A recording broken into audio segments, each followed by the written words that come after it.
ప్రభువైన యేసుక్రీస్తు యొక్క పరిశుద్ధ నామంలో మీ అందరకు అమలాపురం హౌసింగ్ బోర్డ్ క్రీస్తు సంఘము మరియు కాకినాడ బాపూజీ నగర్ క్రీస్తు సంఘముల తరపున సత్య సువార్త అనే మా టీవీ ప్రసారాలకు స్వాగతం తెలియజేస్తున్నాను. ఈవేళ ధ్యానాంశం ఏంటంటే చిగురు ధ్యానాంశం లేదా నజరేతు, బ్రాకెట్లో పెట్టుకోండి. నజరేతు అంటే అర్థం ఏంటంటే చిగురు. నజరేతు అని పెట్టుకుని బ్రాకెట్లో చిగురు అని పెట్టుకోండి. ప్రార్థన చేసుకోండి.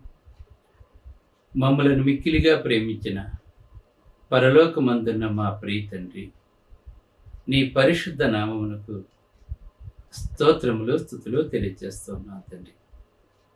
ఇవాళ చిగురు లేదా నజరేతు అనే అంశం మీద మాట్లాడబోతూ ఉండగా నీవే నాతో ఉంటే మాట్లాడి ఈ వాక్యం ఈ 2024వ సంవత్సరం అంతటికీ కూడా మాకు ఉపయోగపడటానికి సహాయపడేలా చేయమని వినయపూర్వకంగా యేసుక్రీస్తు యొక్క పరిశుద్ధ నామములో ఈ ప్రార్థన చేయుచున్నాను తండ్రి, ఆమేన్. ధ్యానాంశం ఏంటంటే నజరేతు అంటే తెలుగులో చిగురు అని అర్థం అండి. ఇవాళ నజరేతు గురించి మనం తెలుసుకుందాం. మనం యోహాను సువార్త 1వ అధ్యాయము 43వ వచనం నుండి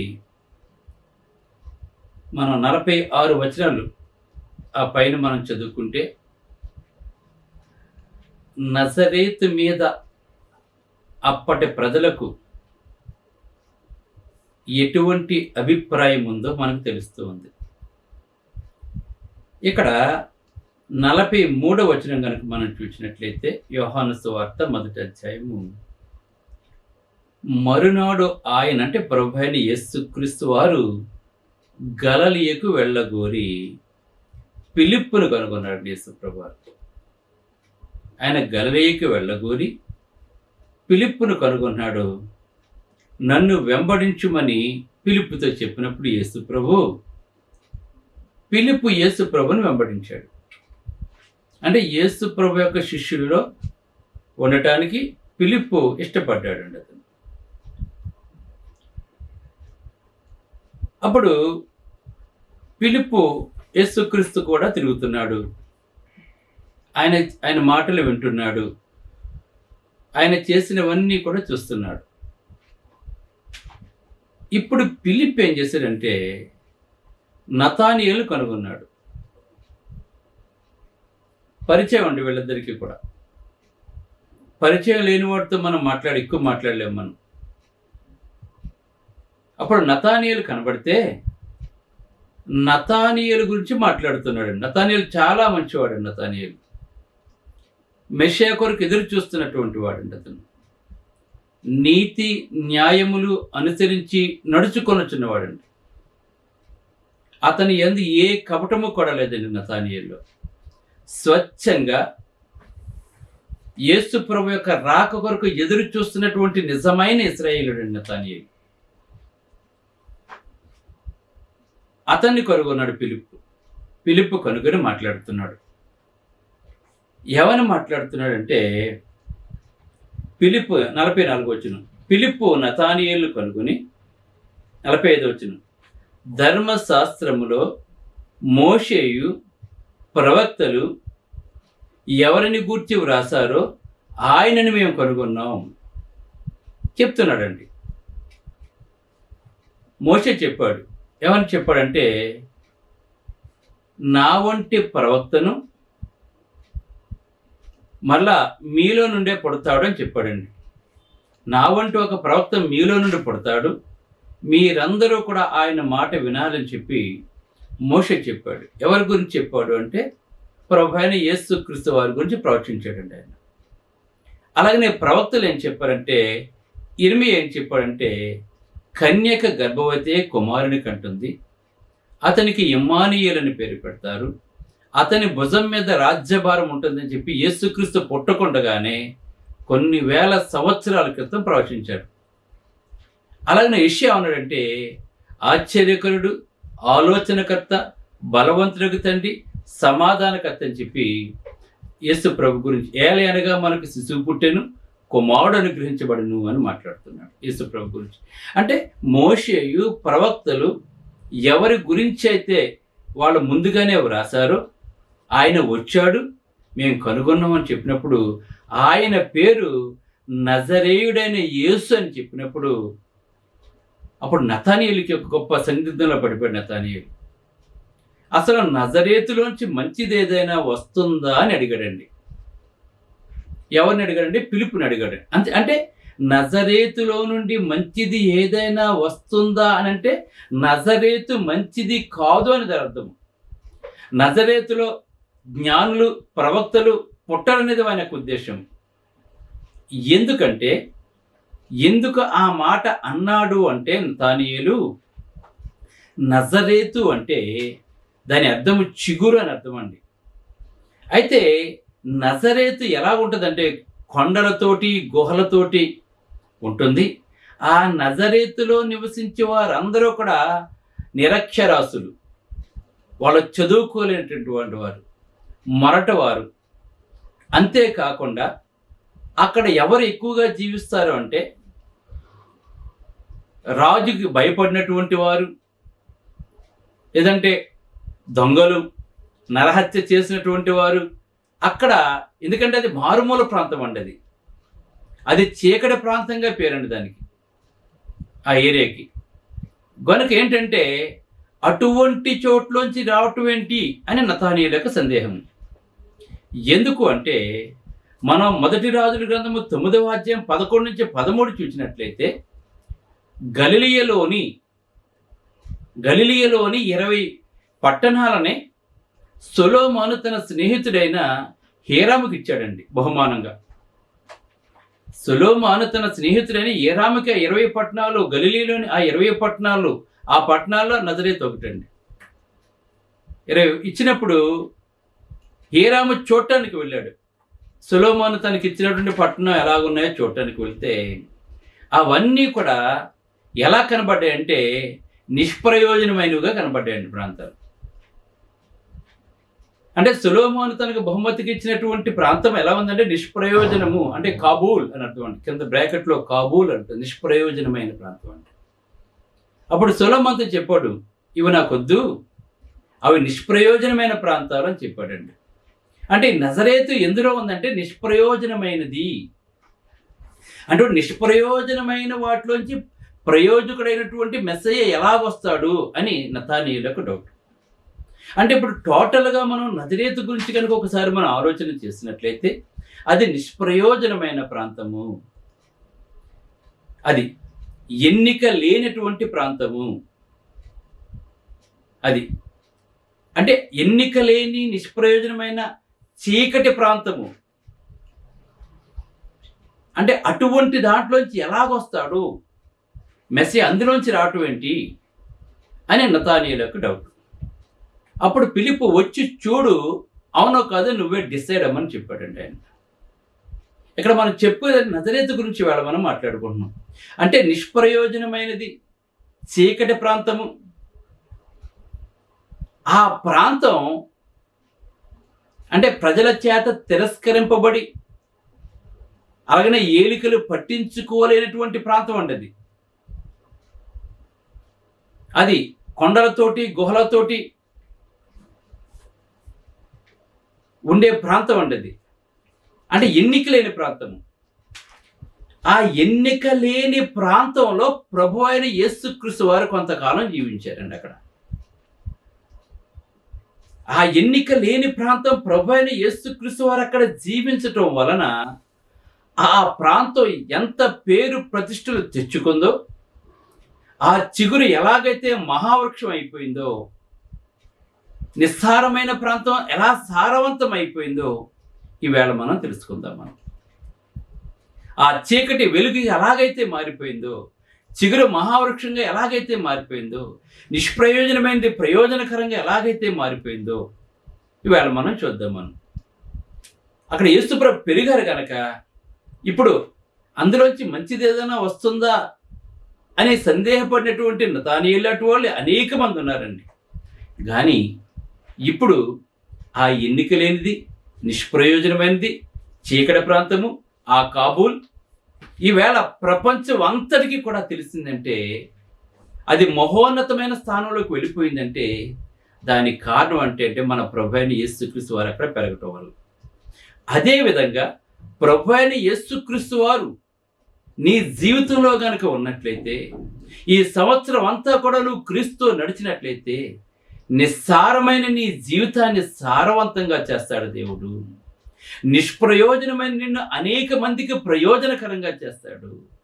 నీలో ఉన్న చీకటి అంతా కూడా తీసివేసి నీ వెలుగ్గా నీకు దేవుడు నడిపిస్తూ ఉంటాడు.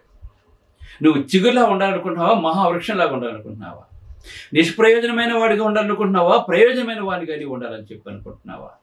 ఎన్నిక లేనిది ఒక మహామహుల చేత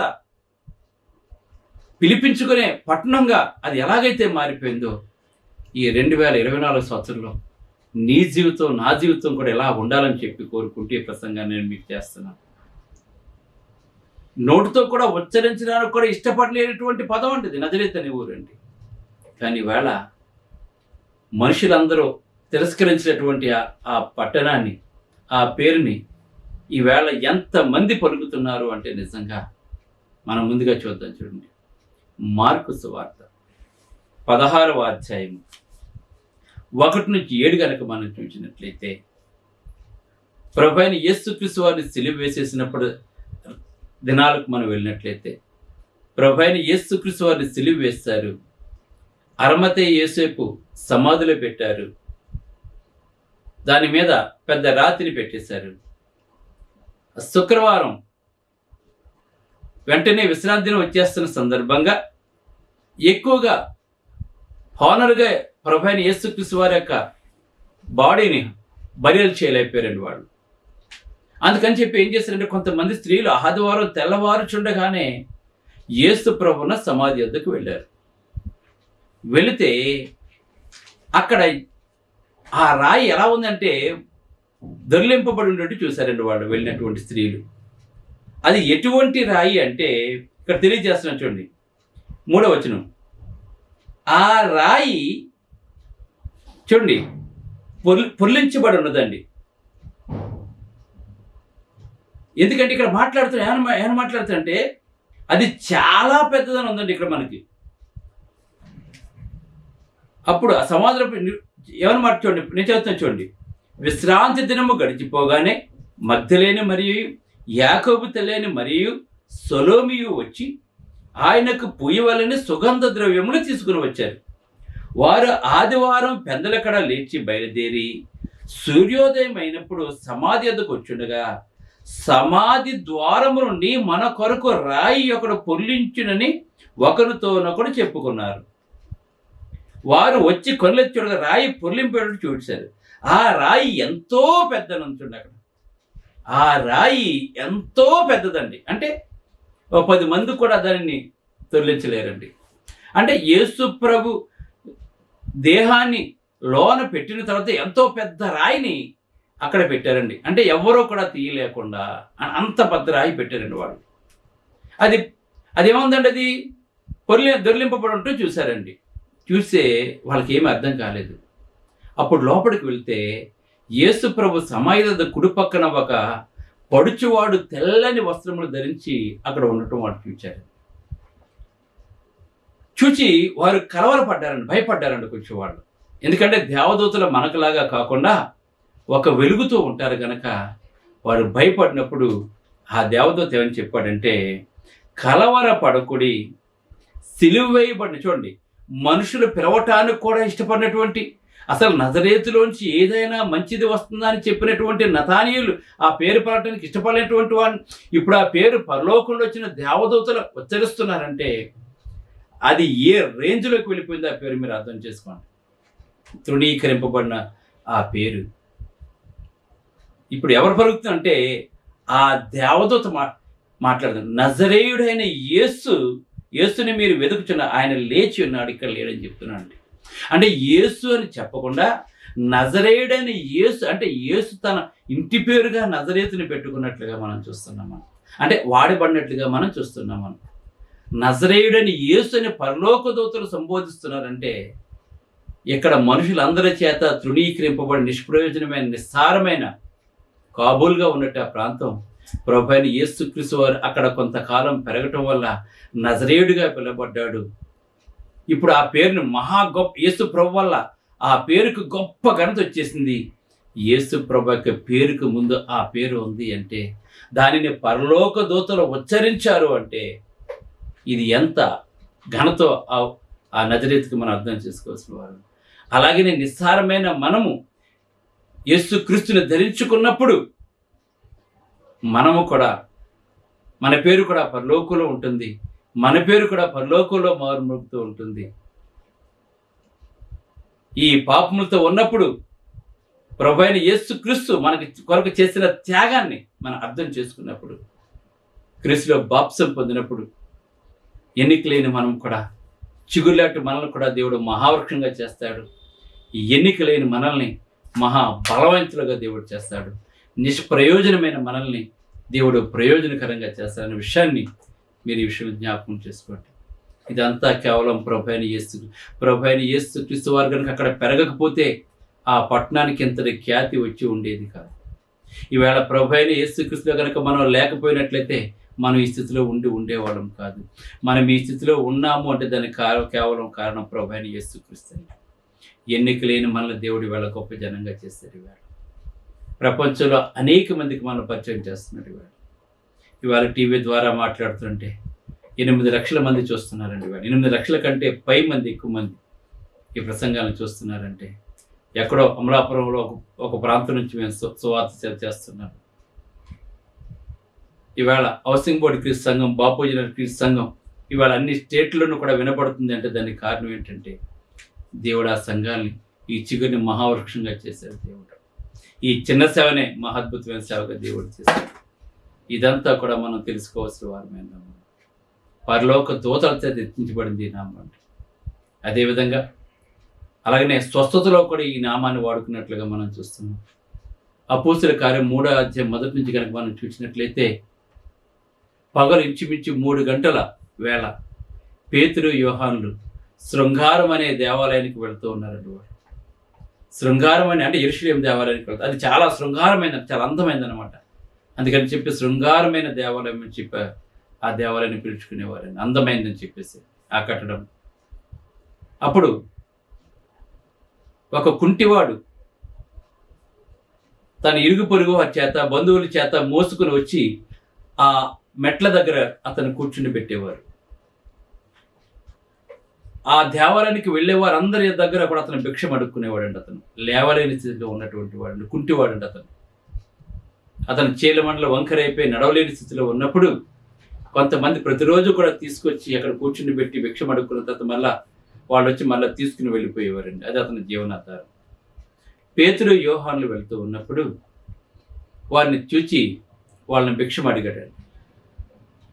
అప్పుడు వాళ్ళు పేతురు యోహానులు ఆ భిక్షం అడుక్కునే వాడిని తేరు చూచి, వెండి బంగారాలు మా యొద్ద లేవు కానీ మాకు కలిగినదే మేము మీకు ఇస్తున్నామని చెప్పి మాట్లాడారు.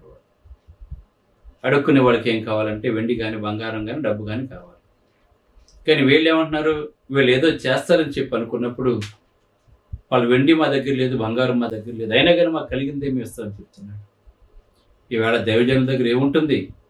దేవుని యొక్క వాక్యం ఉంటుంది, దేవుని యొక్క మాటలు ఉంటాయి. అవి ఎంతో శక్తివంతమైనవి ఆ మాటలు.